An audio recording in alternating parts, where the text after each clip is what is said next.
আমার আল্লাহ জানায়া দেয় বান্দা তোমরা তোমাদের নারীদেরকে জাহিলিয়া যুগের মহিলাদের মতো বের হতে দিবা না।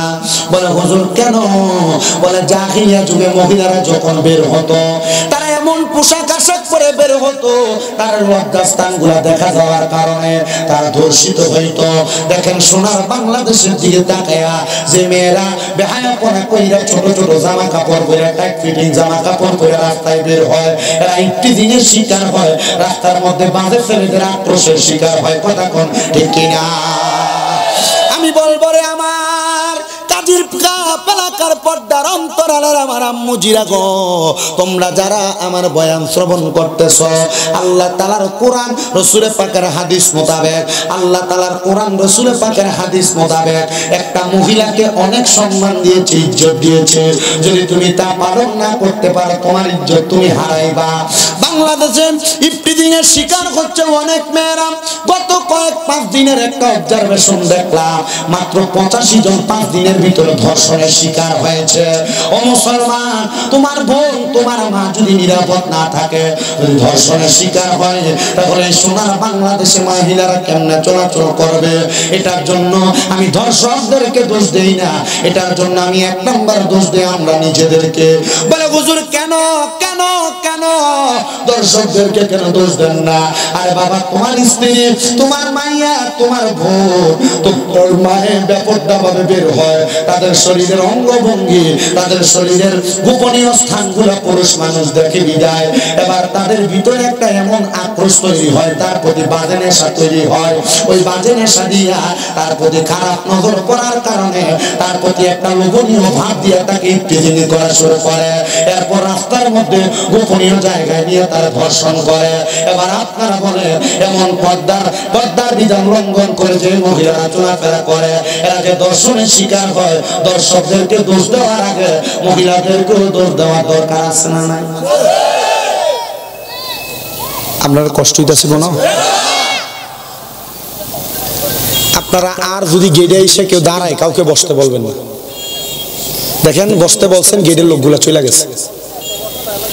আমি বলছি যে বসতে বললেন না, এখন তো দাঁড়াই আওয়াজ শুনছে, এখন তো যাই গেছে আওয়াজ শুনবো কেটা?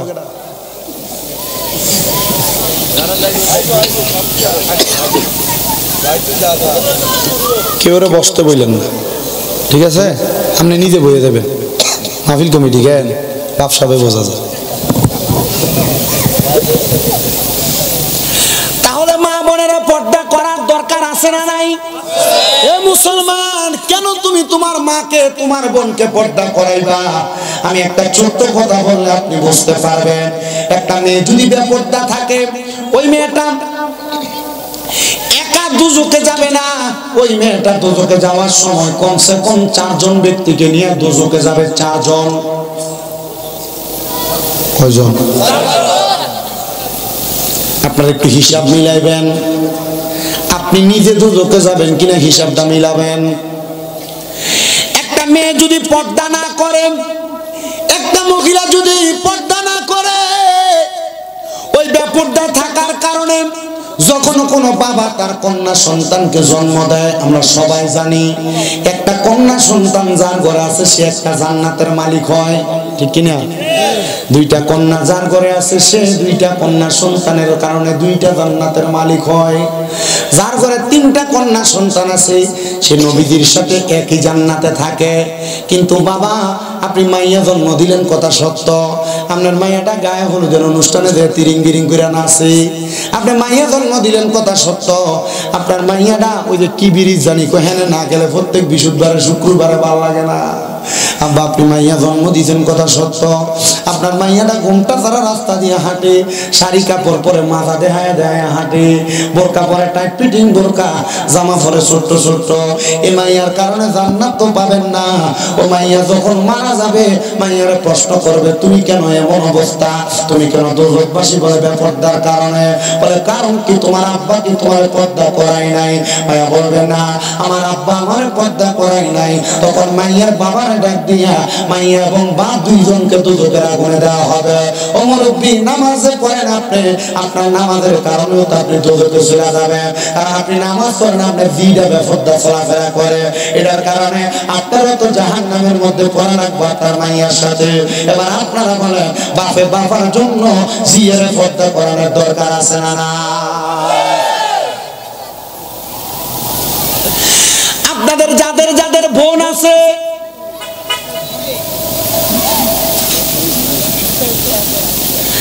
আপনাদের যাদের যাদের বোন আছে, আপনারা বোনকে মোটর সাইকেলের পেছনে নিয়ে নিয়ে ঘুরেন। আপনার বোন ঈদের মার্কেট করতে যায়, যে সামনে ঈদ আসতেছে, ঈদের মার্কেটে গেলে পুরুষের চাইতে বেশিরভাগ মহিলা বাজারে বাজারে দোকানে দোকানে ঘুরে।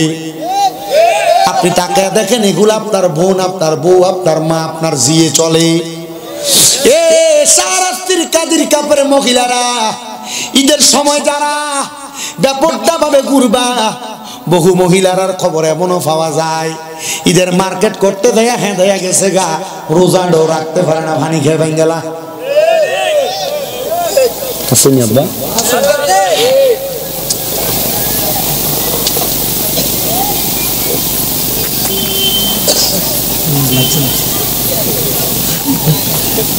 এক একটা যে বইটার লোক,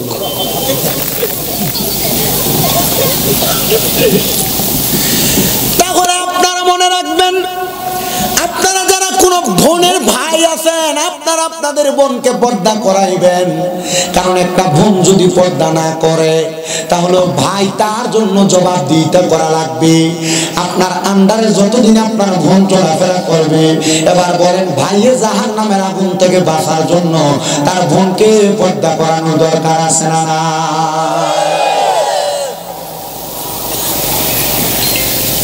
3 নাম্বার, আমরা যেখানে যারা আছি, আমরা কোনো না কোনো মায়ের সন্তান। একটা সন্তান তার মায়ের বেপরদার কারণে দুজকের আগুনে জ্বলা লাগবে। বলে হুজুর কেমনে? যদি আপনি আপনার মারে পর্দা না করান, দেখবেন আপনাদের যাদের মা আছে, বয়স হয়ে গেছে, মুরব্বী হয়ে গেছে, বুড়া হয়ে গেছে, এরা মুরব্বী হওয়ার কারণে, বয়স হওয়ার কারণে যে কোনো পুরুষের সাথে সামনে চলে যায় কথা বলে। আপনি মনে করেন না বয়স হয়ে গেছে, সামনে গেলে কি বা হবে? না রে মুসলমান, আপনার মা যত বয়স্ক হোক না কেন, একটা পরপুরুষের সামনে যাওয়ার কারণে আপনি যদি আপনার মাটারে পর্দা না করান, তাহলে আপনি সন্তান আপনার মায়ের কারণে দুজকের আগুনে জ্বলা লাগবে। ইসলাম খুব সহজ, ইসলাম আবার খুব কঠিন। সহজভাবে আপনি আপনার ভিতরে আবদ্ধ করে নিতে পারলে সহজ, আবার যদি আপনি এটাকে কঠিন বানায় ফেলেন, খুব কঠিন। না, আপনি এটা করতেছেন না। কেন করতেছেন না? আধুনিকতার ছোঁয়া বাংলাদেশের মানুষের গায়ে লাগছে। কথা কোন দেখা ঠিক না? এই আধুনিকতার ছোঁয়ার কারণে ইসলাম নিজে 12টা বাজাইতেছেন, নিজেরও 12টা বাজাইতেছেন। দুনিয়া আখিরাত দুটোটা নষ্ট হবে আপনার। আল্লাহ বুঝার তৌফিক দিন। আমার মুসলমান ইমানদারেরা, যারা বিয়েটা বেড়াইতেছেন, আপনারা আবার শুনেন, যদি কোন স্বামী তার স্ত্রীর পর্দা না করায়, তাহলে স্বামী তার স্ত্রীর কারণে জাহান্নামের আগুনে জ্বলা লাগবে। এই জন্য আপনার কাছে আমার আবদার, যারা বর্তমান জামানার সোশ্যাল মিডিয়ার যুগে বিয়েটা যেই দিন হয়, জামাই বউ এক লগে একটা ছবি তুলে প্রথমে ফেসবুকে গট মেরিড, ফেসবুকে বউ ছবি দেয়, দেয় না? দেয় না?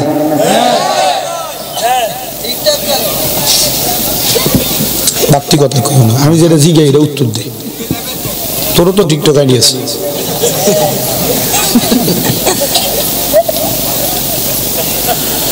যে স্বামীরা তাদের স্ত্রীর ছবি ফেসবুকে দিয়ে বেড়ান, আপনারা যারা আপনাদের স্ত্রীদেরকে ঘুমটা ছাড়া, পর্দা ছাড়া রাস্তায় বের হতে দেন, আপনারা যারা আপনাদের স্ত্রীদেরকে বেপরদা ভাবে তাদের দেওরের সামনে যাইতে দেন, পরপুরুষের সামনে যাইতে দেন, আপনারা যারা আপনাদের স্ত্রীদেরকে দিয়ে বাজার করান, কয়জনে করতে পারবে পর্দার সাথে? আপনারা যারা নিজে করে ঘুমিয়ে থাকেন, বউ সকালবেলা বাচ্চা নিয়ে স্কুলে যায়, মনে রাখবেন আপনিও প্রস্তুত হন, আপনার স্ত্রীর কারণে আপনাকেও দুজকের আগুনে জ্বলা লাগবে। দেওয়ারের বাদ বেড়ে দিতে আপনি নিজে আদেশ করেন, কি হইবে এটা তার ভাইয়ের মতো, কিন্তু নবী কই না, দেবর ভাইয়ের মতো না। নবী কই কেন? আমার নবী কই একটা ভাবির জন্য তার দেবর হলো কাল সাপের মতো, একটা ভাবির জন্য তার দেবর হলো মৃত্যুর সমতুল্য। একটা কাল সাপ কামড় দিলে যেমন ভাবে মানুষ মারা যায়, একটা ভাবি তার দেবরের সামনে গেলে এমন তার মৃত্যু হয়ে যায়। ও ভাবিরা, যারা কাজীর কাবেলাকার মহিলারা শুনতেছ, সোশ্যাল মিডিয়ার মাধ্যমে যে বেডিরা শুনতেছ, সবার কাছে আবদার, দেবর রে ভাইয়ের মতো মনে করে একসাথে বসা যাবে না, একসাথে কথা বলা যাবে না, দেবরের সামনে যাওয়া যাবে না। বলে হুজুর কেন? কারণ এই দেবর আপনার জাহান্নামী হওয়ার কারণ হয়ে যাবে। আব্বা এটা সাইলেন্ট করা যাবে? একটু সাইলেন্ট করেন। আপনার কষ্ট হইতেছে বা? আমার বিষয়টা আমার কাছে পছন্দ হয়েছে, আর আমি এই ওয়াজই করি। আমার ওয়াজের সাবজেক্ট 4-5টা। আমি মাহফিলে গেলে হয় হুজুর মা বাপের ওয়াজ করেন, না ফর্দার ওয়াজ করেন, না ইমানদার বেঈমানের মৃত্যুর ওয়াজ করেন, আনলে কবর হাসরের ওয়াজ করেন, আনলে জান্নাত জাহান্নামের ওয়াজ করেন। আমি দেখছি এই বছর যত জায়গায় মাহফিলে গেছে আমার এই সাবজেক্টে 5টাই দেয়। আলহামদুলিল্লাহ তো কইলেন না? আর এটি দরকারি বিষয়। আমি আপনাদের সবার কাছে বলবো, আপনাদের স্ত্রীদেরকে আপনারা পর্দা করানোর চেষ্টা করেন, কিন্তু দুঃখ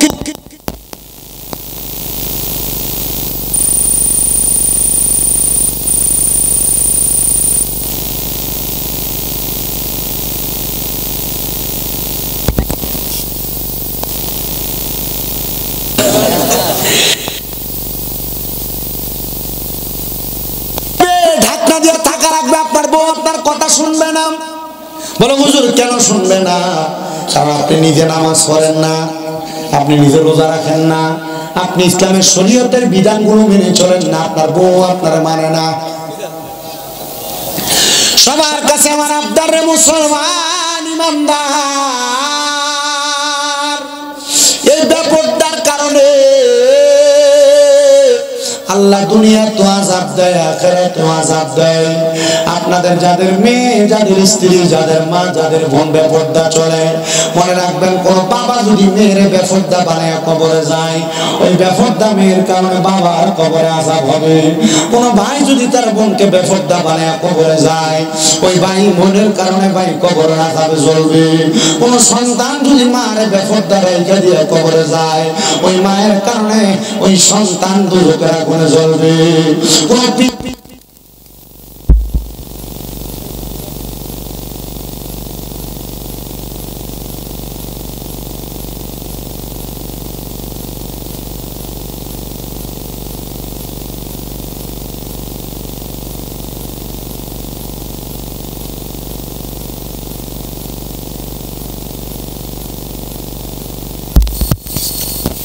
হযরতে সাঈদ ইবনে মুসাইয়াব বলেন, জগতের মানুষের দলেরা, আমি এমন একটা দুষ্কৃতিকর স্বপ্ন দেখেছি, এই স্বপ্ন দেখার পর আমার মাথার সেন্স আউট হয়ে গেছে।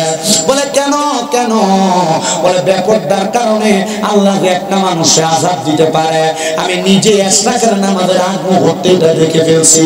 এজন্য আশিক সুরে সুরে লেখে, সাবধানে থাকিও নারী পরদার আড়ালে, বলেন সাবধানে থাকিও নারী পরদার।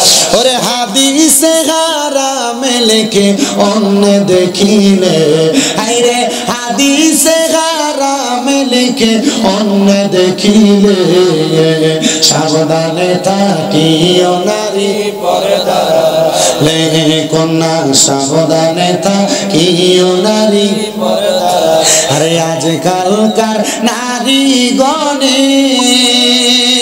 তারা স্বামী স্বামীদেরকে ঘরে রেখে হায়রে আজকালকার নারী গণে তারা স্বামীদেরকে ঘরে রেখে হায়রে মার্কেটেতে ঘুরে বেড়ায় রাস্তায় রাস্তায় ঘুরে বেড়ায় দাইউসের বেশে সাবধানে থাকিও নারী পর্দার আড়ালে বলেন সাবধানে থাকিও নারী পর্দা ওরে হাদিসে হারামে লিখে অন্য দেখিলে হায়রে হাদিসে হারামে লিখে অন্য দেখিলে সাবধানে থাকিও নারী পর্দার আড়ালে আরে নারীদের রূপ দেখিয়া কত পুরুষে যায় মাতালে হইয়া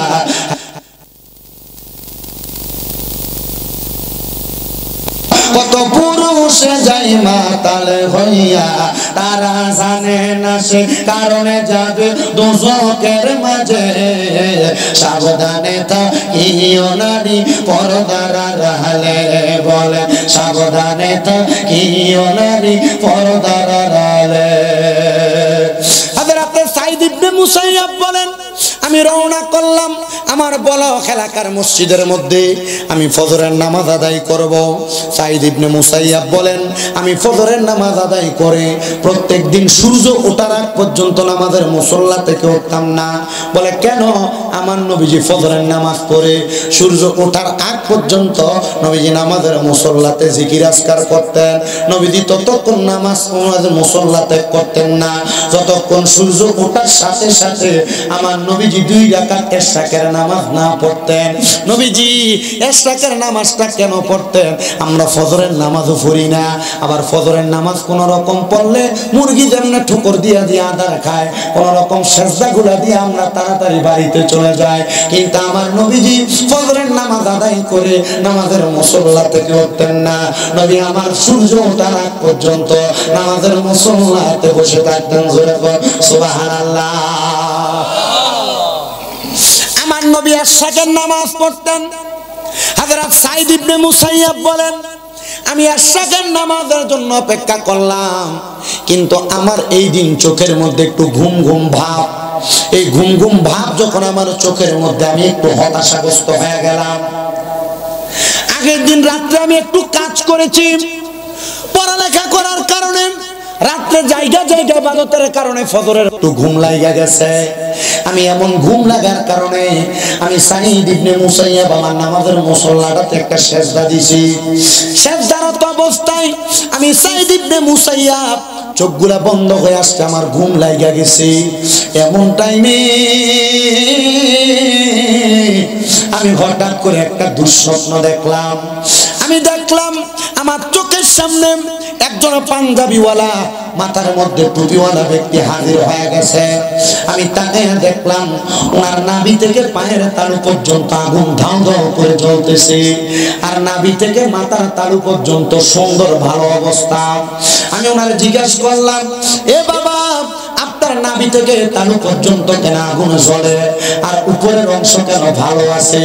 উনি আমার উত্তর দেয়, হুজুর আমি স্বপ্নে আপনাকে জন্য দেখা দিয়েছি যদি আপনার কারণে আল্লাহ তাআলা আমার কবরের আযাবটা maaf করে দেয়।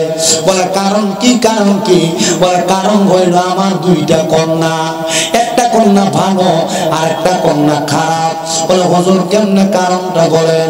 বলে আমি যখন দুনিয়া থেকে ইন্তেকাল করি, ইন্তেকাল করার সময় আমার একটা কন্যা সন্তান ছিল যার বয়স ছিল 12 থেকে 13 বছর। ইন্তেকাল করার সময় আমার স্ত্রীর গর্ভে একটা সন্তান ছিল, যে সন্তানটার গর্ভে থাকা অবস্থায় বয়স ছিল 5 মাস। এ হুজুর আমার 13 বছরের কন্যাটারে আমি নামাজি বানাইছি, কোরআন পড়নেওয়ালা বানাইছি, রোজা রাখনেওয়ালা বানাইছি, পর্দাশীল বানাইছি, কিন্তু আমার যে কন্যাটা আমার স্ত্রীর গর্ভে ছিল, আমার ইন্তেকালের পরে আমার স্ত্রী তার সুন্দর করে মানুষ করতে পারে না। যুগের হালের পরিবর্তনের কারণে আমার মেয়েটা বেপর্দা ঘুরে বেড়ায়, আমার মেয়েটা মানুষের সঙ্গে অশ্লীল আচরণ করে, বাজে ব্যবহার করে। হুজুর আমার ভালো মেয়েটার কারণে আল্লাহ তাআলা আমার শরীরে শরীরের অর্ধেক অংশ ভালো রাখছে, কিন্তু যে মেয়েটা বেপরদা, এই মেয়েটার কারণে আমার শরীরের আধাটা অংশ আগুনে দাও দাও করে জ্বলতেছে। জোরে জোরে বলেন বাবা নাউজুবিল্লাহ। সাইদ ইবনে মুসাইয়াব বলে, আল্লাহ এমন স্বপ্ন তুমি আমারে দেখাইলা, যে স্বপ্ন দেখা আমি ঠিক মতো খাবারও খাইতে পারি না, ইবাদতে আমার মনোযোগ হয় না। সাইদ ইবনে মুসাইয়াব মনে মনে চিন্তা করে উদ্যোগ নিলেন, আমি পুরো বলক এলাকার ঘরে ঘরে তালাশ করব কে সেই ব্যক্তির পরিবার। পুরো এলাকা তালাশ করলাম, কোন পরিবারের সন্ধান পাইলাম না।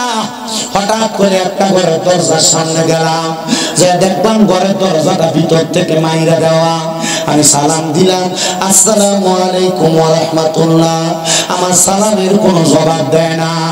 দ্বিতীয়বার সালাম দিলাম, আসসালামু আলাইকুম ওয়া রাহমাতুল্লাহ। আমার সালামের কোনো জবাব দেয় না। আমি তৃতীয়বার সালাম দিলাম, আসসালামু আলাইকুম।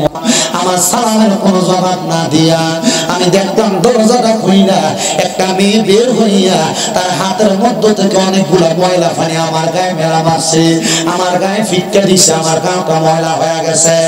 আমি রাগান্বিত হইলাম, আমি আর তাদের ঘরের সামনে দাঁড়াইলাম না। আমি তাদের ঘরের সামনে থেকে ফিরা আমি পশ্চিম পিছনের দিকে যাইতে লাগলাম। এমন টাইমে হঠাৎ করে শুনলাম একটা মেয়ের কণ্ঠে আমার সালামের জবাব দেয়, ওয়া আলাইকুম আসসালাম ওয়া রাহমাতুল্লাহি ওয়া বারাকাতুহু। আমি সালামের জবাব পাইলাম, রাগান্বিত হইয়া আমি তার দিকে ফিরে তাকাইলাম না। আমার আবার জবাব দেয়, ওয়া আলাইকুম আসসালাম ওয়া রাহমাতুল্লাহি ওয়া বারাকাতুহু। আমি আবার তার দিকে ফিরে তাকাইলাম না। আমি তিনবার সালাম দিয়েছি, আমার তৃতীয়বার আবার সালামের জবাব দিছে, ওয়া আলাইকুম আসসালাম। তিনবার সালামের জবাবটা পাইয়া আমি তারপর ফিরে তাকাইলাম না। কিন্তু আমি দেখলাম তিনবার সালাম দেওয়ার পরে চতুর্থবার ওই মেয়েটি কণ্ঠে আমার জবাব দেয়, আসসালামু আলাইকুম ওয়া রাহমাতুল্লাহ। আল্লাহু আকবার। উনি তিনবার সালাম দিছিলেন, ওনার জবাব উনি তিনবার ফেরত দিয়েছেন। কিন্তু যখন ওই মেয়ের জবাব পাইও উনি ফিরে তাকান নাই। উনি যখন পাইলেন আরেকবার ওনারা সালাম দিছে, চতুর্থবার এই সালাম পাই উনি জবাব দিছেন। উনি বলেন, আমি মেয়েটার দিকে ফিরে তাকাইলাম না, পেছনের দিকে আমি 20 কদম হেঁটে হেঁটে গেলাম। পেছনের দিকে 20 কদম হেঁটে যাইলাম। আমি মেয়েটাকে বললাম, মা তুমি আমার জন্য গায়রে মাহরাম। গায়রে মাহরাম মানে আমি তোমাকে দেখতে পারবো না, তুমি আমারে দেখতে পারবা না। ও বাবা, বাংলাদেশে আমরা যারা বসবাস করি, আমরা না শুধু মুসলমান যারা দাবি করে, তাদের জন্য মাহরাম ব্যক্তি হলো 14 জন ব্যক্তি। এই 14 জন ব্যক্তি যারা অন্য কোনো নারীর দিকে কোনো পুরুষ মানুষ তাকাইতে পারবে না, জিনার গুনাহ হয়ে যাবে। বলে হুজুর তাকানো তো লাগে রাস্তাঘাটে, দোকানপাটে, একবার নজর পড়লে আপনি আপনার চোখ ঘুরে দিবেন। কিন্তু আমরা মুসলমান এমন জাতি, এরা একবার নজর পড়লে এমন ভাবে ছায়া ছায়া বলে, একবার সামনে শরীরের আকার আকৃতির সব গঠন বলে দিতে পারে। আপনার খারাপ লাগতেছে? এ বেটাটা কই যায়? বেটাটা কি তো যাক যাক যাক যাক যাক, যে উত্তর দিছে বাবু।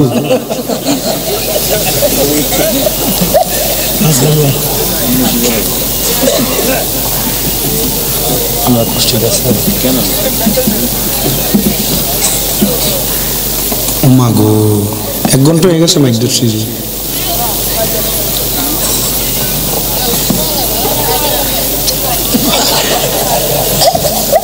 সবাই পরে আলহামদুলিল্লাহ। আমার কাছে একটা জিনিস ভালো লাগতেছে, কেন জানেন? আমি আইসা দেখছি অল্প কটা মানুষ না, আমি যখন ঢুকতেছি তাকবীরের লোক দেখছি আপনারা কেমনে মারমার করে চলেছে। আমার কাছে খুব ভালো লাগছে, আলহামদুলিল্লাহ। পরে আমার বক্তব্য পরে আমি মরে গেলে 2 বছর 3 বছর পরে আমার ভুলে যাবেন। আমার এই একটা কথা যদি আপনি মনে রাখতে পারেন, এটার কারণে যদি আপনি নাজাত পান, মরার পর যদি একটা কাজের কারণে আপনি জান্নাত পেয়ে যান, আপনি টোয়াই আমার জান্নাত লয়ে যাই। আমার এইটাই দরকার। রাজি আছেন না ইনশাআল্লাহ? আল্লাহ সব মুসলমানদের কবুল করুন। আলহামদুলিল্লাহ, ভালো লাগছে। আর এলাকাতে ঢুকাতে মাহফিলের পরিবেশ দেখে বুঝছে এটা একটা ঐতিহ্যবাহী মাহফিল না? আলহামদুলিল্লাহ। আল্লাহ আপনাদের সবাইকে কবুল ও মঞ্জুর করুন। হযরতে সাঈদ ইবনে মুসাইয়াব বলেন, আমি ওই মাইয়ার দিকে ফিরে তাকাই নাই। যুবক বাবারা, মুরব্বী বাবারা, পর্দার অন্তরালের মা বোনেরা যারা বাহিরে শুনতেছেন, দোকান পাটে আছেন, ব্যস্ততার কারণে মাহফিলে আসতে পারেন নাই, সবার কাছে বলি, আমরা জানি পুরুষ মানুষ একজন মহিলার সাথে অবৈধ সম্পর্ক করে মেলামেশা করলে এটারে বলে জিনা। কি বলে? আস্তে কইছে। আর বিবাহিত পুরুষ, অবিবাহিত নারী হোক বিবাহিত নারী হোক, তার সাথে মেলামেশা করলে এটারে বাংলা ভাষায় ফরকিয়া বলে। বিবাহিত নারী অবিবাহিত হোক বা বিবাহিত হোক, এমন পুরুষের সাথে মেলামেশা করলে এটাকে পরকিয়া বলে। বড় অবাক হবেন, আমার কুমিল্লার চান্দিনার একটা ছেলে ফোন দিয়েছে ওমান থেকে। ছেলেটা আমার ফোন দিয়া কই, হুজুর যদি সময় থাকে আপনার কাছে আমি একটা কষ্টের কথা বলতাম। আমরা প্রবাসী মানুষ, প্রবাসীরা অনেক কষ্ট নিয়ে থাকে। আমি জিগাইলাম, ভাই সময় আছে? তবে এখন না, আগামীকালকে জোহরের পরে সময় কল দিয়ে আমি আপনার কথাগুলা শুনবো। পরের দিন ঠিক জোহরের সময় এসে আমার কল দিয়া বলে, হুজুর আমরা প্রবাসীদের মনের কষ্টগুলো একটু মাহফিলে বললেন। আমি জিজ্ঞাসা করলাম কারণটা কি? হুজুর আমি বিবাহ করেছি আজকে 4 বছর হয়। হুজুর আমি বিবাহ করার পরে আমার 2টা সন্তান দুনিয়াতে জন্ম হয়েছে। না, আমি বিবাহ করেছি 8 বছর হয়, আমার 2টা সন্তান জন্মগ্রহণ করছে। একটা সন্তানের বয়স হলো 6.5 বছর, আর একটা সন্তানের বয়স হলো 4 বছর। হুজুর আমি বিদেশ করি, কথা সত্য, আমার ইনকামের সব টাকা পয়সা আমি আমার বউয়ের অ্যাকাউন্টে পাঠাই। হুজুর গত 3 দিন আগে আমার স্ত্রীটা আরেকটা পাশের বাড়ির ছেলের সাথে পালায়া চলে গেছে। আমি দেখলাম সে কান্না করতেছে, এমন ভাবে ঢেকুর দিয়া দিয়া কান্না করতেছে। তার কান্নার আওয়াজ শুনে আমি বুঝতে পারলাম তার মনে বড় কষ্ট। আমি কইলাম, যা বেড়া কান্দিস না বেড়া, বউ একটা গেছে, বিদেশি মানুষ টাকা পয়সা ইনকাম করে আরেকটা বিয়া করতে পারবা। সে চোখের পানি ছাইরা দিয়া কান্দে আর কই, হুজুর আমি তো আমার বউয়ের জন্য কান্দি না, আমার বউ যে আমার ছোট ছোট 2টা বাচ্চা ফালাইয়া দিয়া গেল, আমার বাচ্চাটির ভবিষ্যৎ কি হুজুর? আমার বাচ্চাটি তার মার পরিচয় কেমনে দিব? বড় হইলে তো মানুষ আমার বাচ্চাটিরে সি দিব যে তোর মা অন্য বেড়ার সাথে চলে গেছে। এমন অনেক প্রবাসীরা মাঝে মাঝে বিচার দেয়। আরে আমার পর্দার অন্তরালের যে মহিলারা শুনতেছো, স্বামীর সাথে একটু কথা কাটাকাটি হইলে তোমার জামাই বিদেশ থেকে কল দিলে কল ধরো না। তোমার স্বামী বিদেশ থেকে কল দিয়ে কথা বলতে চাইলে তুমি বাচ্চারে দিয়া কল রিসিভ করাও। মনে রাখেন রে বাবা, যে মহিলারা স্বামীর মনে কষ্ট দেয়, এই মহিলারা কোনোদিন জান্নাতে যাইতে পারবে না। যে মহিলারা স্বামীর মনে কষ্ট দেয়, জান্নাতে যাইতে পারবে না। কেন? কারণ রহমতের নবীর ঘোষণা, একটা মহিলা জান্নাতে যাওয়া বড় সহজ। 4টা কাম যদি করে মহিলা জান্নাতে যাবে। 1 নাম্বার যদি নামাজ পড়ে, 2 নাম্বার রোজা রাখে, 3 নাম্বার লজ্জাস্থানের হেফাজত করে, 4 নাম্বার স্বামীর আদেশ মাইনা চলে। এই কাজগুলা যদি কোনো মহিলা করে, মহিলা জান্নাতে যাবে। রাসূল পাক তার জান্নাতের জিম্মাদারি নিবে। কিন্তু আমরা বেডিয়া জামাইর লগে যদি আল্লাহ রহমত এলে, যদি দিনের বেলা ঝগড়া হয়, রাত্রেবেলা না মাঝখান দিয়ে করবালিস, যদি দিনের বেলা ঝগড়া হয়, আগে বাচ্চা এক সাইডে ঘুমাইতো, জামাই এক সাইডে ঘুমাইতো, এদিন গেল বাচ্চা মাঝখানে। কথা কেন দো? অনেকে চিন্তা করতেছে, হুজুর কথা তো উচিত কিন্তু কইতে হবে না। ঠিক আছে, বক্তব্য কি?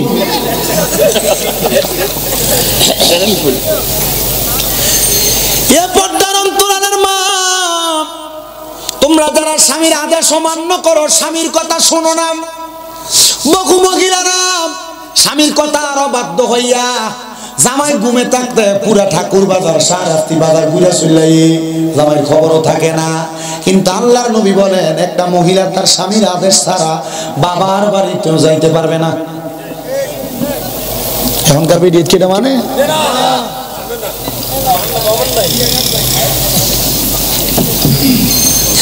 বাবা ভাইয়েরা, বন্ধুরা আমার, তো যেই কথার মধ্যে ছিলাম, ধারাবাহিক ভাবে আপনি মেয়েদের দিকে তাকাইবেন না। কেন? মেয়েদের দিকে তাকাইলে আপনার আমলনামায় জিনার গুনাহ হবে। কি গুনাহ? আব্বা টাচ মোবাইলটা কই এটার ভিতরে বেরিয়ে এতে ছবি আইয়েনি আইও চালাই আইয়ে না যেমন আইয়ে ওই যে যেটা বলতেছিলাম মেলামেশা করলে শুধু জিনা হয় না একটা পুরুষ মানুষ তার চোখ দিয়ে তার গায়রে মাহরাম কোন মহিলার দিকে যদি তাকায় তাহলে পুরুষের চোখের জিনা হয় তোমরা যারা প্রেম প্রীতির সম্পর্কে লিপ্ত স্বাভাবিক ডিজিটাল যুগ অঙ্কালার ফুলান এটি করে আমরা কথার কথা কইলাই না এখনকার ফুলান এটি করে মনে রাখবেন আপনি যদি আপনার মুখ দিয়ে কোন অবৈধ মহিলার সামনে অথবা আপনার মানে অপরিচিত পরিচিত গায়রে মাহরাম মহিলা আপনি তার সঙ্গে যদি আপনি আপনার মুখ দিয়ে কথা বলেন কান দিয়ে শোনেন তাহলে আপনার মুখের জিনার গুনাহ হবে আপনার কানের জিনার গুনাহ হবে কোন পুরুষ যদি দেখা করতে তারা তা শুনে রাখো কোন পুরুষ যদি তার পা দিয়ে কোন মহিলার সঙ্গে মেলামেশা করার জন্য মিলিত হওয়ার জন্য হাইটা যায় তার পায়ের মধ্যে জিনার গুনাহ লেখা হবে ও মুসলমান এই জিনার গুনার কারণে আমার আল্লাহ তাআলা তোমারে কঠিন শাস্তির শিকার করবে কঠিন শাস্তির শিকার কিন্তু আমরা জিনা ব্যভিচারটারে সমাজের একটা নিয়ম বানাইছি বলে হুজুর কম সময় জিনাটা বেশি হয় এক নাম্বার বাজারে আর মার্কেটে দুই নাম্বার আমরা এলাকার বিয়া মুসলমানি গায়ে হলুদের ভিতরে দেখবেন ফুটের বোন আছে ওরে ঠ্যাঙের উপর ঠ্যাং তুইলা যায়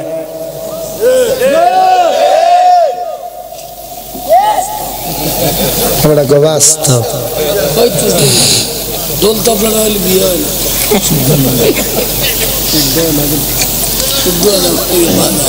হ্যাঁ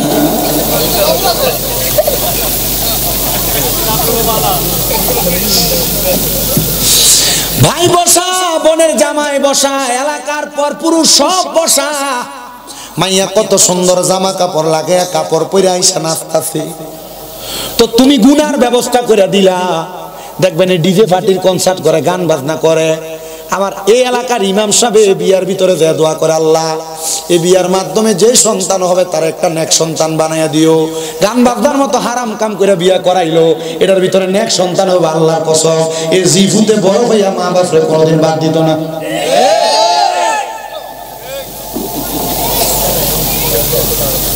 নেক সন্তানে তো সোজা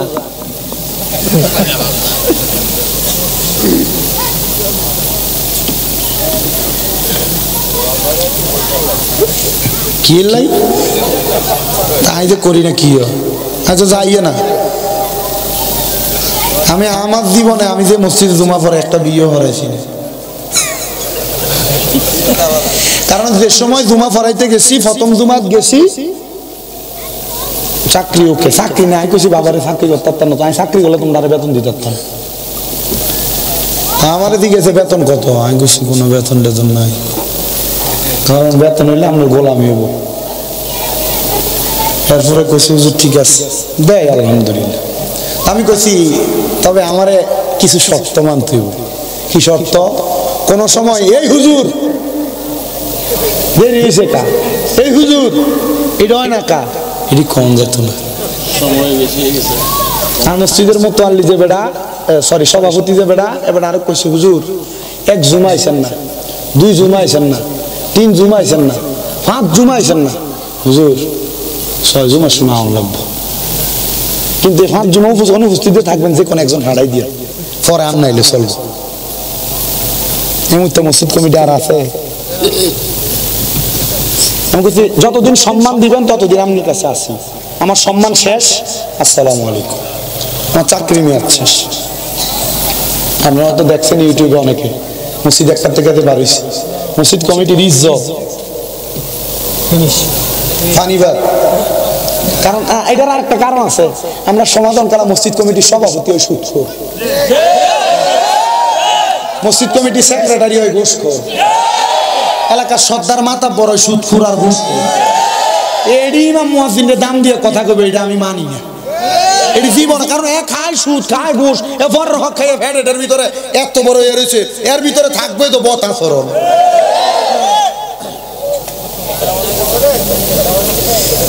কথা কন না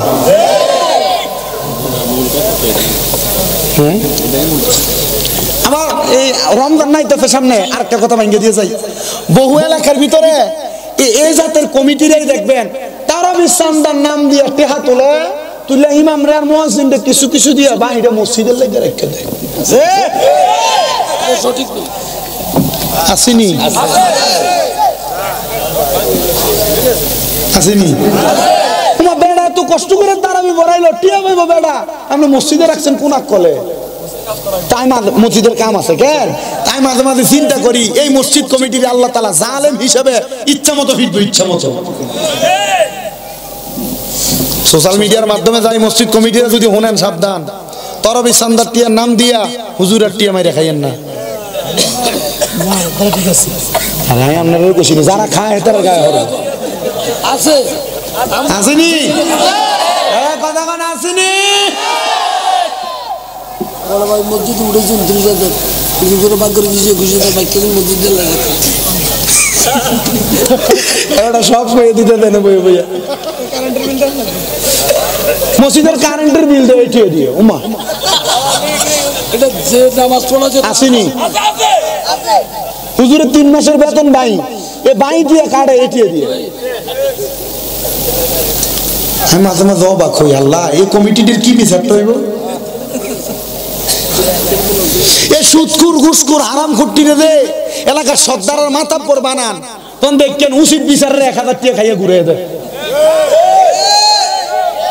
কথা কয় না কা তিরমিজি শরীফ 2211 নম্বর হাদিস আল্লাহর নবী কয় কিয়ামতের আলামত হইল এটা যে দেখবা সমাজের ভিতরে নিকৃষ্ট নিকৃষ্ট ব্যক্তিগুলা নেতৃত্ব দিব ভালো কাজের ভিতরে এই লোকগুলারে নিয়ে মানুষ দাঁড় করে দিব তখনই মনে করবা কিয়ামত অতি সন্নিকটে কিয়ামত আইতাছে আর তোমাদেরকে আযাব গজব পাকড়াও করবে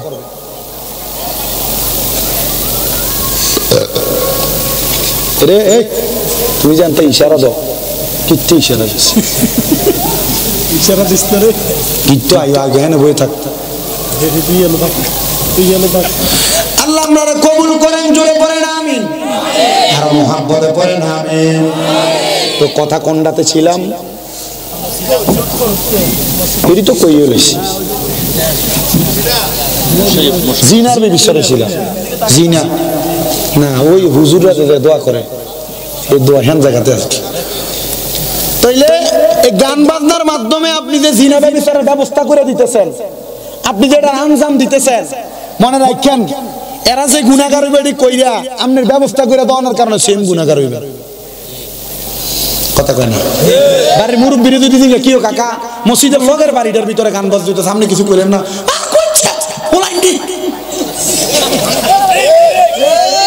তো কথা না কেন ফেসবুকের ভিতরে দেখলাম কোন মুরব্বি জানি রাতটা গান বাজাইছে দেখে দাওলে হারিয়েছে স্টেজের সামনে আল্লাহ কোন দিন আমাদেরকে বোঝার সে সহি বুঝ দান করবো এটা আল্লাহ তাআলা ভালো জানে আমি আপনাদের কাছে আরো কিছু কথা বলার চেষ্টা করি জিনা ব্যভিচার হয়ে এমন কর্মকাণ্ড বন্ধ করা লাগবে এই যে পার্ক বলেন বিভিন্ন রেস্টুরেন্ট বলেন বিভিন্ন গান বাজনার জায়গা বলেন যারা এগুলার ব্যবস্থা করে দেয় নাচানাচি কুদাকুদির ব্যবস্থা করে দেয় আপনারা মনে করছেন তারা এগুলা করছে ব্যবসার উদ্দেশ্যে তারা বাঁচবো জি না এদের কারণে যেই বেপরদা বেপনা হবে সবগুলা গুনাহ তারা ব্যবস্থা করে দিব তাদের আমল নামাতে হইব এক স্পিকারওয়ালা সফন মিয়া আসেনি একই স্পিকারওয়ালা আমার ঠিক আছে হুজুর তা আমরা তো স্পিকারের ব্যবসা করি মানে এই গান বাজনার ভিতরে বাড়া দিলে আমরা গুণ হইব নি কমা আগে তো তোমার আমল নামাত কথা কয় না বলে এটা না আমার ব্যবসা আরে ব্যবসা হইলো ব্যবসার ভিতরে হালাল আছে হারাম আছে তো তুমি সুদের এটাও তো ব্যবসা এটাও তো ভালো লেগে করে তার লাভ হইব তো তুমি যে এটা করতেছো এটা দিও তো গুনার কাম হইব এটা কি লেগে করো আল্লাহ বুঝার তৌফিক দিকে আমিন কর তো যে কথাই ছিলাম ওই যে সাঈদ ইবনে মুসাইয়াব তিনি কি মায়ের দিকে চাইছিল ফিরা কি লেগে চাইছে না কির গুনাহ কির গুনাহ চোখের জিনা জোরে কম কির গুনাহ তো আপনার জিয়ারে আপনি আর দিবেন নি বেড়াইতে সামনে বেপরদা ভাবে যাইতো স্কুলে যাওয়ানোর সময় দিবেন নি কোনো পর্দা ছাড়া যাইতো সিদ্ধান্ত আপনার আসেন আমার বাবা ভাইয়েরা বন্ধুরা রে হযরতে সাঈদ ইবনে মুসাইয়াব বলে মা তোমার কাছে জানতে চাই গো মা তোমার আব্বা জান কি তোমার দুনিয়াতে 12-13 বছর রাইকে মারা গেছিল কই হ্যাঁ হুজুর ও মা তোমার মায়ের গর্ভে কি একটা সন্তান ছিল বলে হ্যাঁ হুজুর যে মেয়েটা আপনার পানি মারছে যায় আমার বোন হুজুর তার পক্ষ থেকে মাফ চাই হুজুর আপনি মাফ করে দিবেন গো কেন আপনি আমার বাড়ির দরজার সামনে আসলেন হুজুর ডাক দিয়া কয় ও মা যে খবর নিয়ে আইছি গো ওই খবরের প্রমাণ আমি পায়া গেছি গো আমি ফজরের নামাজের সময় নামাজের পরে এশরাকের নামাজের মধ্যবর্তী সময় আমি দেখছি তোমার আব্বা জাহান্নামের আগুনে অর্ধেক শরীর দাও দাও করে জ্বলতে জ্বলতে ভালো আমি বুঝতে পারলাম এই অর্ধেক শরীর জ্বলছে তোমার এই বোনটা বেপরদা এবং অশ্লীলতা করার কারণে তোমার বোনটা বিশৃঙ্খলাপূর্ণভাবে চলাফেরা করার কারণে ওই মাইয়াটা এই কথাটা শোনার সাথে সাথে পানির বোলটা হাত থেকে ফেলাইয়া দিয়া একটা লাফ দিয়া আল্লাহর ওলির কদমে ধরে ফেলছে আর পাগুলার মধ্যে ধরে কই হুজুর আমার মা বলেছে আমার বাবা নাকি আমার 5 মাসের গর্ভে রেখে ইন্তেকাল করেছে হুজুর আমি আমার যেই বাবারে দেখিনি আমার বাবা আমারে জন্ম দিছে হুজুর ওই বাবা মারা যাওয়ার পর যদি আমি মাইয়ার কারণে দোজখের আগুনে জ্বলে হুজুর বলেন না এমন কোন কাজ করলে আমার আল্লাহ আমার আব্বারে মাফ করে দিবে হুজুর ডাক দিয়ে কই মাইয়া রে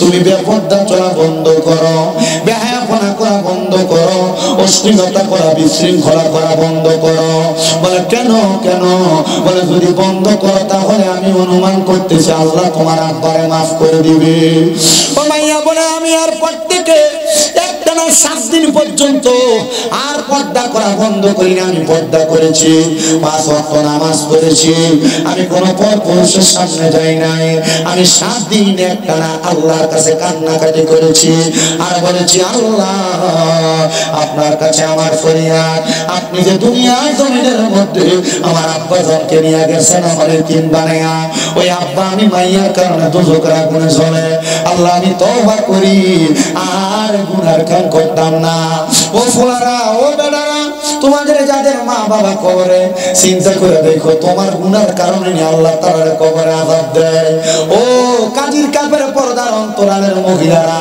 তোমরা যারা বেপরদা চলো বেহায়াপনা করো চিন্তা করে দেখো তোমার বেহায়াপনা বেপরদার কারণে আল্লাহ তোমার মা বাবার কবরে আযাব দেয় ও মাইয়া 7 দিন পরে হযরত সাঈদ ইবনে মুসাইয়াবের ঘরের দরজার সামনে চলে গেছে যে ডাক দিয়া কয় ও সাঈদ ইবনে মুসাইয়াব রাহমাতুল্লাহ আলাইহি আপনার কাছে আমার একটা প্রশ্ন হুজুর আজকে 7 দিন আমি বেপরদা চলি না নামাজ ছাড়ি না আমি আল্লাহ তাআলার হুকুম হারামগুলো মাইনা চলি হুজুর বলেন না আমার আল্লাহ আমার আব্বারে মাফ করছেনি হুজুর কো স্বপ্নে না দেখছিলাম কিন্তু অন্ধকার খবর জানি না হুজুর স্বপ্নে দেখছিল না হুজুর কত হলে এরপরে তো অবস্থা আমি জানি না মাহফিল কি আরেকটা চলে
এই তাহাজ্জুদের নামাজ পড়ে আল্লাহ তাআলা আপনার অসংখ্য পরিমাণ বরকত দান করবে। জোরে জোরে বলেন আল্লাহু আকবার।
ومن الليل فتهجد به نافلة لك عسى أن يبعثك ربك مقاما محمودا। তো নবীদের উপরে আয়াত যখন নাযিল হয়েছে নবী আল্লাহর কাছে কাঁদছে, আল্লাহ আপনি তাহাজ্জুদের কারণে আমারে মাকামে মাহমুদ দিবেন, আমার উম্মত তো আমি নবীরে ভালোবাসে, আমার উম্মত যদি পরে উম্মতের কি দিবেন? আল্লাহ তাআলার ঘোষণা ছিল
বাচ্চাদেরকে নিয়ে দুষ্টামি করে আমি এগুলা করি যেন মানুষ উদ্রত হয়। দোয়া করবেন না আপনারা? আমার একটা মাদ্রাসায় 36 জন প্রবাসীর বা ছেলে আছে, মানে বিদেশিয়ারা। হুজুর আপনার এগুলা দেখে আমার ভালো লাগে, আপনারা আমার 2টা বাচ্চা আপনারা দিয়ে দিলাম। ওই নরসিংদী বেলাপুর বাচ্চা না আমার মাদ্রাসা, ব্রাহ্মণবাড়িয়া সরাইলের বাচ্চা আমার মাদ্রাসা, হবিগঞ্জের লাখাইয়ের বাচ্চা আমার মাদ্রাসা, এই শাহরাস্তির বাচ্চা আমার মাদ্রাসায়, মতলবের পোলাপান আমার মাদ্রাসায়। আলহামদুলিল্লাহ কইতেন না?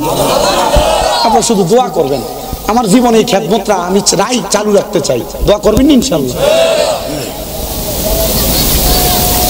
মাদ্রাসা চালাইতে টিয়া পয়সা লাগে না, ফলাফাইনের মা বাপের টাকা পয়সা দিব, শুধু একজন সঠিক পরিচালক যদি হয় চালানো যায়। কথা কন না কেন?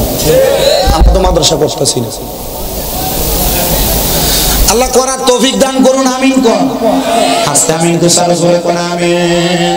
এ মুসলমান ইমানদার, হুজুর মেয়েটাকে বলে তাহাজ্জুদ নামাজ পড়ম, ওই মেয়ে বলে হুজুরের কথা মোতাবেক আমি একটানা 7 দিন তাহাজ্জুদের সময় উঠে উঠে কাঁদছি।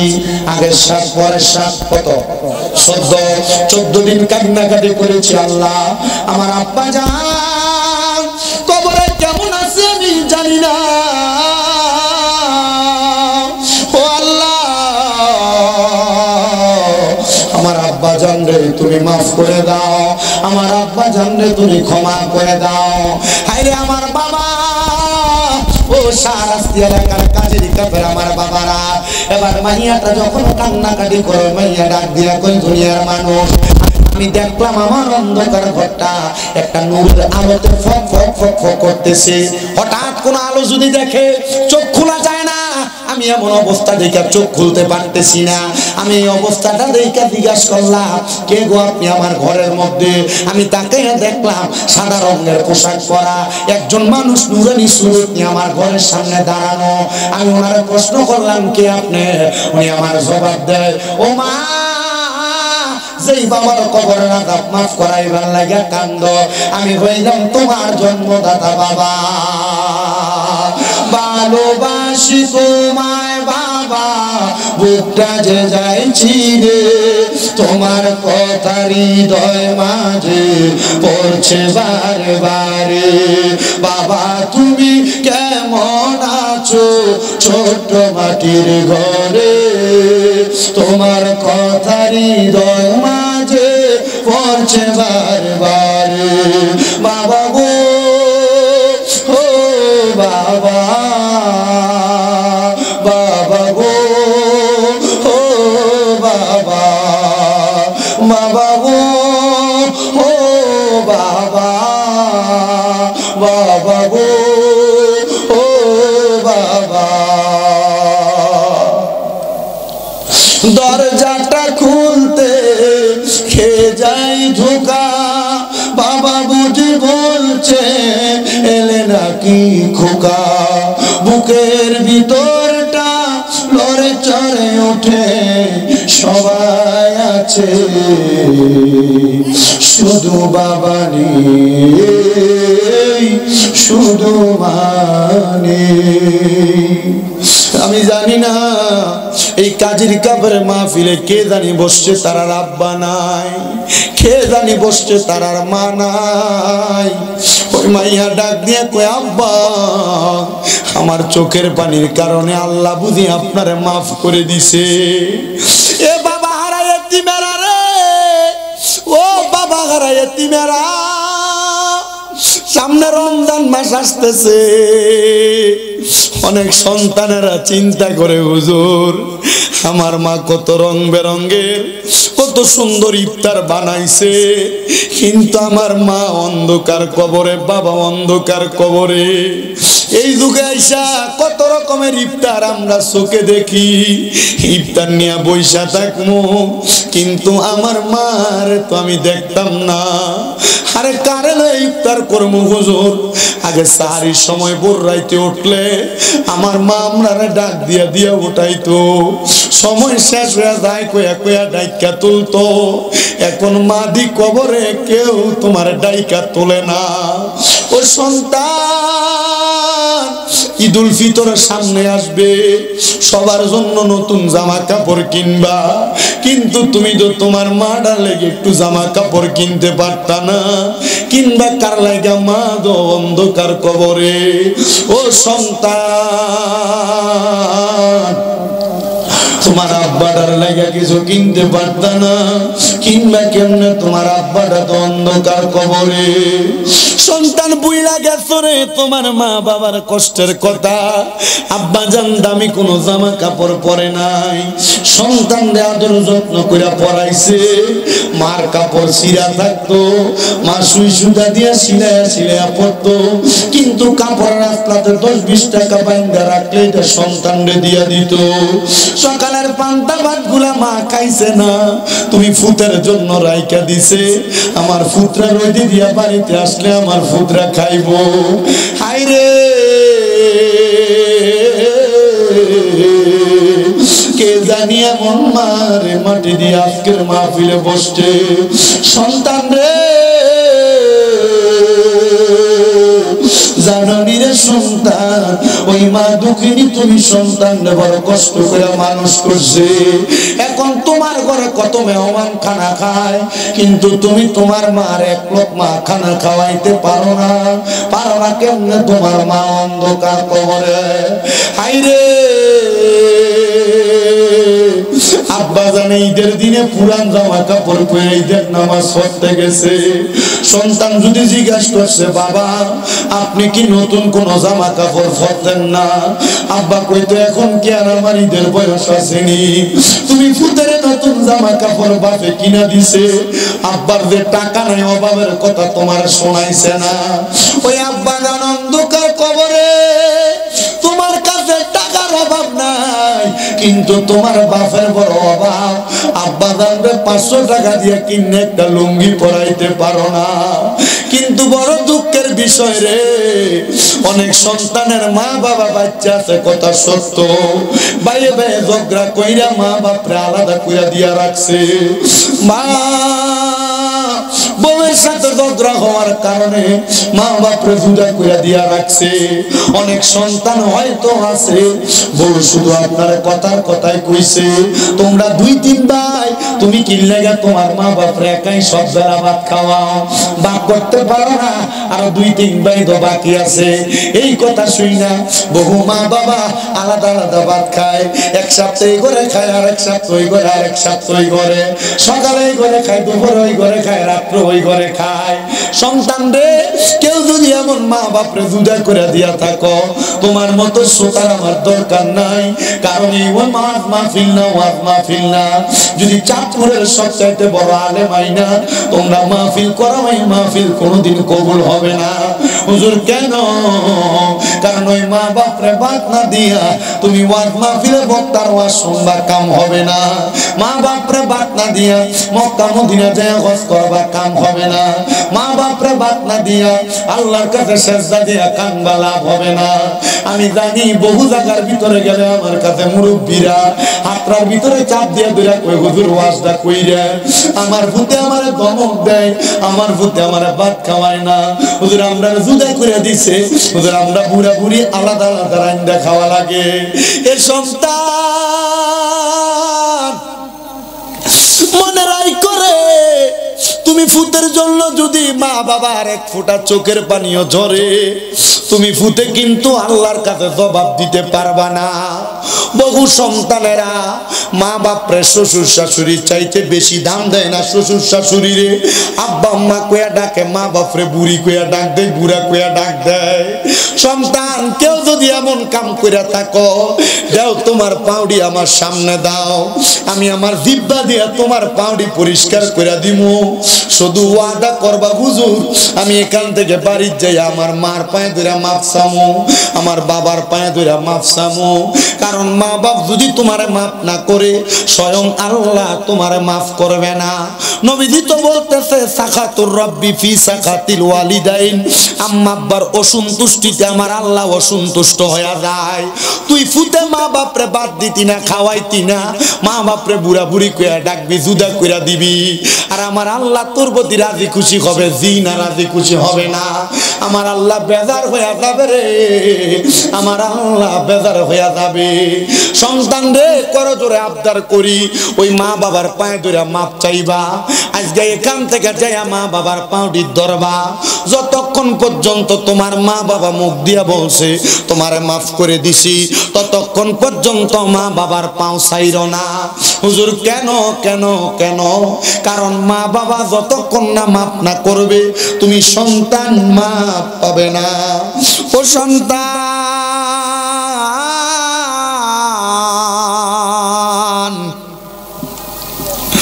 আবদার করি তোমার কাছে মাপ চাইও। অনেকে চিন্তা করতে হুজুর মাপ চাইতে তো আমার শরম লাগবো। আরে কিসের শরম? মা বাবার পায়ের কাছে ছোট হইলে তোমার দাম কমতো না, তোমার ইজ্জত কমতো না। আম্মা আব্বার পায়ে ধরলে তোমার সম্মান কমবে না। আমি গুনাহগার মানুষ হইতে পারি, আমি মাঝে মাঝে মা বাবার পায়ের ভিতরে চুমা দেই। হুজুর কি বলেন? শিরিক হবে না, বেদাত হবে না? না, শিরিকও হবে না, বেদাতও হবে না। আম্মা আব্বার কদমের কাছে সন্তান ছোট হইতে পারলে আল্লাহ তার দাম বাড়ায়া দেয়। তুমি চাইবা কিনা আমি জানি না, তবে আমি যেই দিন শুনছি মা বাবার কদমের কাছে সন্তান ছোট হইলে আল্লাহ ওই সন্তানের দাম বাড়ায়, ইজ্জত বাড়ায়। এরপরেই মাদ্রাসায় ক্লাস 6-7-এ পড়ি মনে হয়, ওই সময় বাড়িতে যাইয়া আমার মা বাপ ঘরে ঘুমায়, ওই ঘুমন্ত মা বাবার পায়ের মধ্যে আমি চুমা দিছি। সন্তান রে, এরপর থেকে আল্লাহ আমার যথেষ্ট সম্মান দিছে, যথেষ্ট ইজ্জত দিছে। যেই সম্মান আল্লাহ আমার দিছে এর 1% আমি পাওয়ার যোগ্য না, এর চাইতে হাজার হাজার গুণ বেশি সম্মান আল্লাহ আমার দিছে। তোমাদের কাছে আবদার জানাই, বাড়িতে যাইয়া মা বাবার কাছে মাপ চাইও।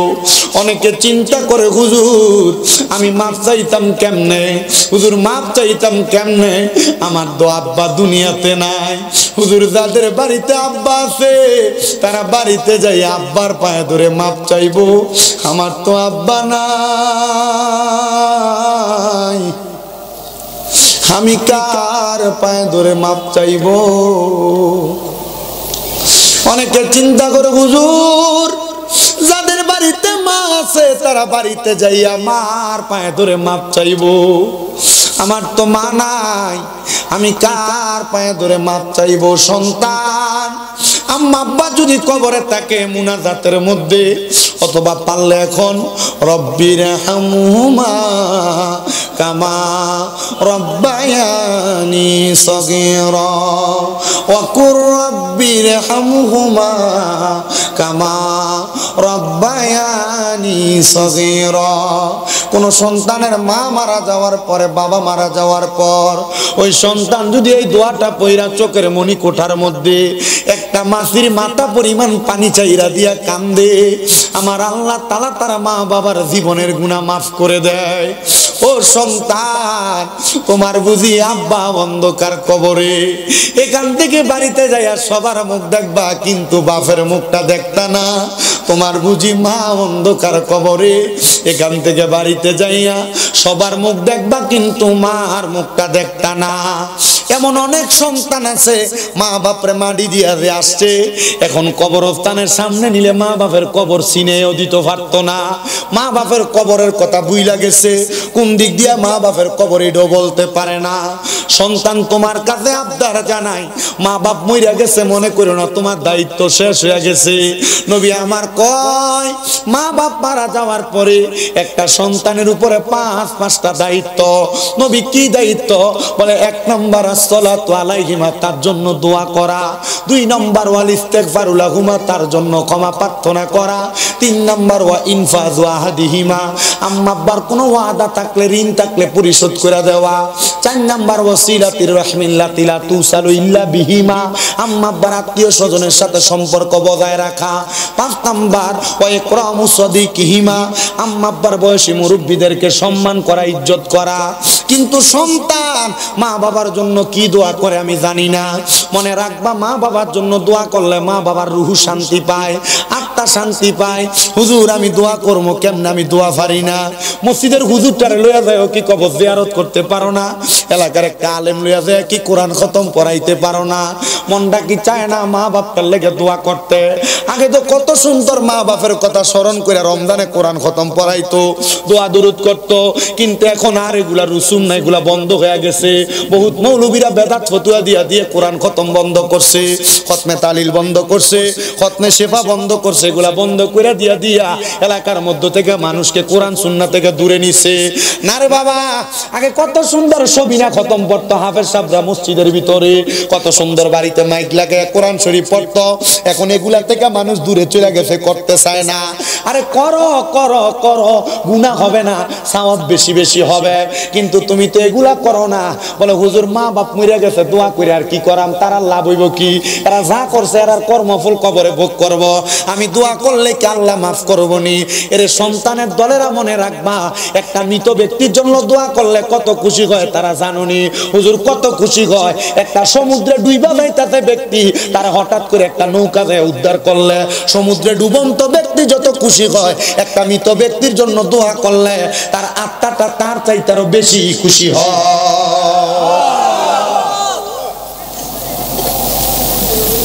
দোয়া করবেন নি? আপনি মাসে একবারও কবর জিয়ারত করেন না, বছর ঈদের নামাজ পড়ে আসার সময় মন চাইলে করেন না, চেত করেন না, কিন্তু নবীজি নিজে বলে বৃহস্পতিবার আসরের নামাজের পর থেকে শুক্রবার মাগরিবের নামাজের আগ পর্যন্ত কোন সন্তান যদি তার মা বাবার কবরের সামনে দাঁড়ায়া যায় আর দোয়া করে, আল্লাহ তাআলা তার মা বাবারে মাফ করে, মাফ করে। আরে চোখেরই পলকে তুমি হতে পারো লাশ, চিরতরে বন্ধ হবে তোমারই নিঃশ্বাস, হবে এলান তোমারই নাম মসজিদের মাইকে, হবে এলান তোমারই নাম মসজিদের মাইকে, বাড়িওয়ালা নাই রে বাড়ি নাই রে দুনিয়াতে, বাড়িওয়ালা নাই রে বাড়ি নাই রে দুনিয়াতে, বাড়িওয়ালা নাই রে বাড়ি নাই রে দুনিয়াতে, বাড়ি গাড়ি মেল ফ্যাক্টরি টাকার পাহাড়, বিলাসিতা কেটেছে জনম কতই অহংকার, দামি কাপড় ছেড়ে হবে, দামি কাপড় ছেড়ে হবে সাদা কাফন পরিতে, বাড়িওয়ালা নাই রে বাড়ি নাই রে দুনিয়াতে, বাড়িওয়ালা নাই রে বাড়ি নাই রে দুনিয়াতে, বাড়িওয়ালা নাই রে বাড়ি নাই রে দুনিয়াতে। তোমার বয়ে থাকতো মানুষ ছিল বাহাদুরি, বাবনি হাওয়ায় উড়া তুমি যে রঙিন গুড়ি, তোমার বয়ে থাকতো মানুষ ছিল বাহাদুরি, বাবনি হাওয়ায় উড়া তুমি যে রঙিন গুড়ি, সুতোয় টানে দিলে মালিক, সুতোয় টানে দিলে মালিক পারবে না তাকিতে, রাত পাহাড়ি দিতে মারহাবা 40,000 বছর লাগবে, ফুলসে রাত পাহাড়ি দিতে মারহাবা, সেই দিন তোমায় কে তোরাবে, সেই দিন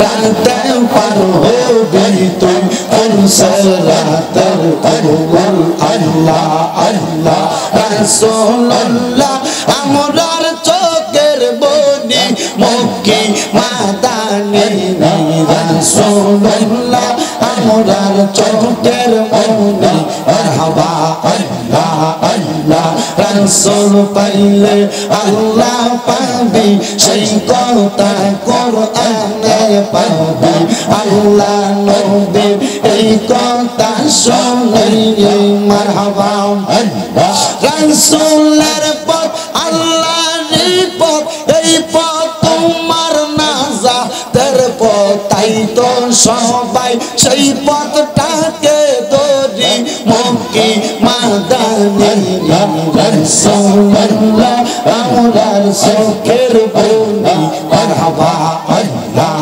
আল্লাহ আল্লাহ আল্লাহ আল্লাহ লা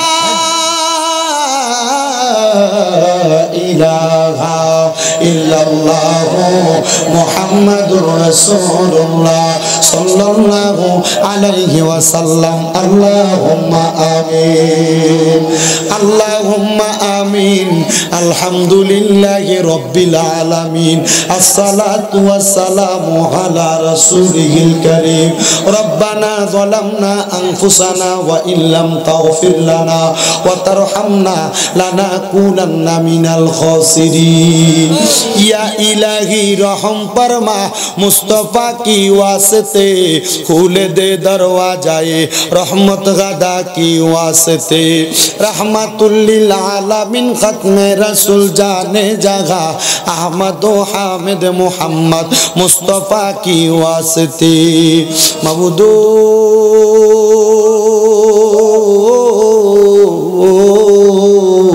ও দয়াল আল্লাহ আপনি কি আসমানে না জমিনে না পাহাড়ে না দরিয়ায় এ গত জীবনে আপনার কত তালাশ করলাম সন্ধান পাইলাম না আল্লাহ বহু সন্ধানের পরে এই চাঁদপুর জেলার অন্তর্গত শাহরাস্তি থানাধীন কাজিরকা উত্তরপাড়া জামে মসজিদ প্রাঙ্গণে মহাপবিত্র ঈদে মিলাদুন নবী সাল্লাল্লাহু আলাইহি ওয়াসাল্লাম উদযাপন উপলক্ষে কাজিরকা যুব সমাজ ও এলাকাবাসীর উদ্যোগে 10তম বার্ষিক ওয়াজ ও দোয়ার মাহফিল সাজাইয়া আমার সঙ্গে উলামায়ে কেরাম বিশেষ করে দাড়ি পাকা মুরব্বী বাবারা যুবক নওজোয়ান ভাইয়েরা ছোট্ট ছোট্ট মাসুম বাচ্চারা পর্দার অন্তরালের আমার কত মা বোনেরা তুমি আল্লাহর শাহিন শাহী পাক দরবারে গুনাহগার কাঙ্গালের বেশে মুনাজাতের ভিতরে দুইটা হাত বাড়াইয়া দিছে গো আল্লাহ যার মুনাজাত তোমার কাছে মায়া লাগে পছন্দ হয় ওই হাতের উসিলায় আমরা প্রত্যেকের জীবনের গুনাহ তুমি আল্লাহ ক্ষমা কইরা দাও মাবুদ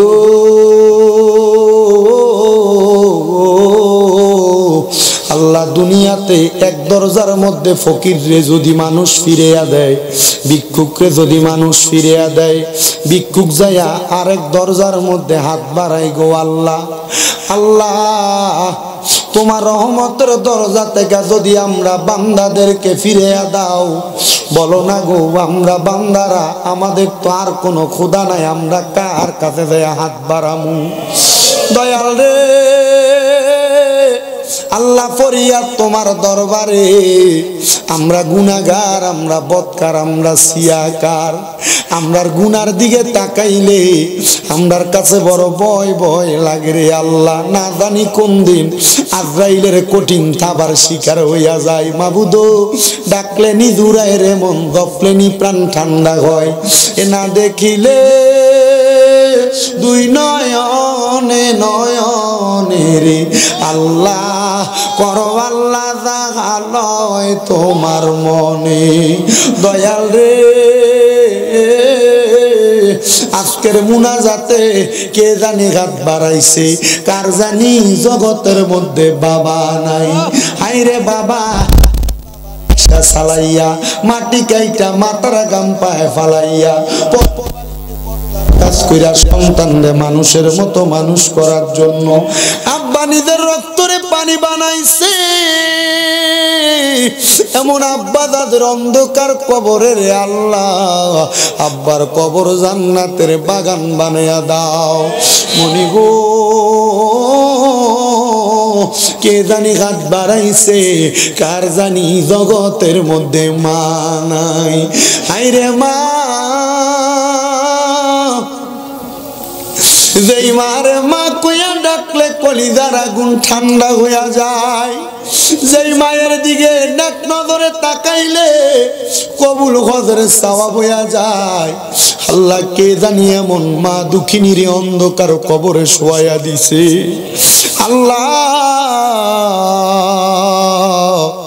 এমন মা যাদের অন্ধকার কবরে আম্মার কবর জান্নাতের বাগান বানায়া দাও। এমন অনেক কপাল পোড়া কত বাগারা হাত বাড়াইছে, মাও নাই বাবও নাই, জনমের এতিম আম্মা আব্বা দুইজনের কবর নাজাতের ফয়সালা করো। যাদের মা বাবা বেঁচে আছে হায়াতে তৈয়বা নসিব করে দাও। আম্মা আব্বা সুস্থ থাকলে পরিপূর্ণ সুস্থতা নসিব করো। আম্মা আব্বা বেঁচে থাকলে হায়াতে তৈয়বা নসিব করো। আম্মা আব্বার হায়াতে বরকত দান করো। মনের নেক নেক আশাগুলা পূরণ করো। দয়াল রে ফরিয়াদ তোমার দরবারে। আজকের মাহফিলে যারা টাকা দিয়া পয়সা দিয়া শ্রম দিয়া বুদ্ধি দিয়া পরামর্শ দিয়া মাইক দিয়া লাইট দিয়া প্যান্ডেল দিয়া মিডিয়ার বাইরে সহ সম্মানিত শ্রোতা মণ্ডলী পুরুষেরা পর্দার অন্তরালের মা বোনেরা বিশেষ করে তাবারুকের জন্য যারা দান করে সহযোগিতা করেছে তাদের প্রত্যেককে তুমি কবুল মঞ্জুর করে নাও। এই মাহফিলের যুব সমাজ এলাকাবাসী 10তম মাহফিল করে আল্লাহ কিয়ামত পর্যন্ত এই মাহফিল দায়েম এবং কায়েম রাখার তৌফিক দান করো। মরণ দিবা দুঃখ নাই, তবে বেঈমান বানায় মরণ দিও না। আল্লাহ আমাদের প্রত্যেকের ব্যবসা বাণিজ্য কাজে কর্মে বরকত দাও। পড়ালেখার মধ্যে বিদ্যা বুদ্ধি বাড়ায় দাও। আমার ফিলিস্তিনের গাদা মুসলমানদেরকে হেফাজত করো। সোনার বাংলাদেশের উপর তোমার কাছে রহমত বরকত দান করে দাও। আল্লাহ যতগুলা ফরিয়াদ করলাম দরখাস্ত করলাম কবুল মঞ্জুর করো। অনেকের চাকরি হয় না ব্যবস্থা করো। বিদেশ যাওয়ার চেষ্টা করে যাইতে পারে না ব্যবস্থা করো। অনেকের কন্যা বিবাহ দিতে পারে না বিবাহের ব্যবস্থা করো। আর আমাদের প্রত্যেকের মরণের আগে আখিরি জবানে মধুর কালেমা পড়ে দিয়ে লা ইলাহা ইল্লাল্লাহু মুহাম্মাদুর রাসূলুল্লাহ সাল্লাল্লাহু আলাইহি ওয়াসাল্লাম। জবান খুলে উচ্চ কণ্ঠে জোরে জোরে কর আলহামদুলিল্লাহ।